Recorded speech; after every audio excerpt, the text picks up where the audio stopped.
If Theresa May agrees to an Irish backstop that keeps the UK in the customs union indefinitely, she is likely to face an outcry from Brexiters that could lead to resignations from her cabinet.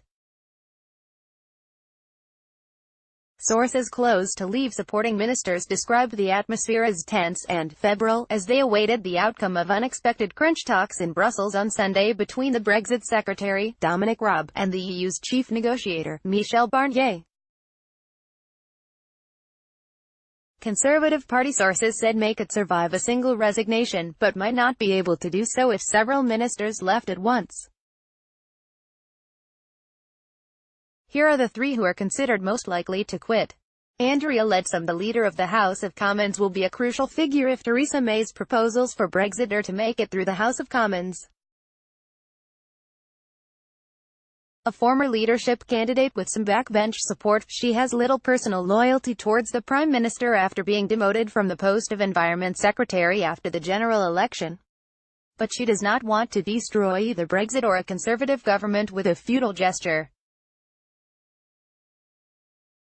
The South Northamptonshire MP angered some of May's advisers earlier this month when she refused to back the Prime Minister if she chose to remain in number 10 once the UK had left the EU. Those same advisers were furious when leaked minutes from the cabinet meeting that first discussed the Chequers plan showed she hated the proposals, which she saw as breaching the government's red lines. However, Leadsom is known to be cautious about resigning unless it will actually change the current direction of negotiations. In July, she criticized Boris Johnson's resignation as Foreign Secretary, saying she still had faith that the UK under May would leave the EU, the customs union, and get rid of free movement.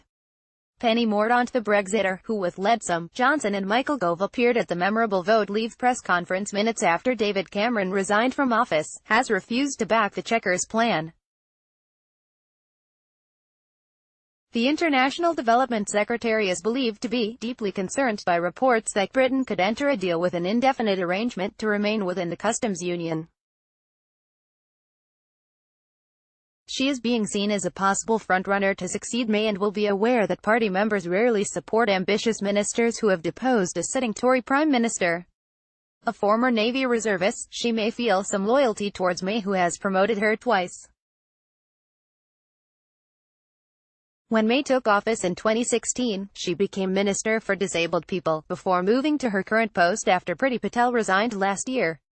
Esther McVey, the Under-Fire Work and Pensions Secretary, refused to back May's Chequers plan this week while being interviewed by the BBC, repeatedly saying she was fully, 100% behind the Prime Minister, without endorsing her proposal for future trade with the EU.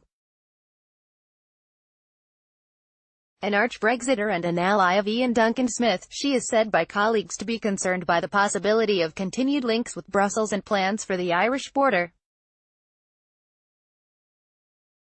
May has been heavily criticised in recent weeks because of a succession of problems affecting Universal Credit, the government flagship welfare program. She admitted last week that some claimants would be worse off, a response that contradicted the official government response, and declined to say whether the new benefits scheme would cost 3 million families £1,800 a year.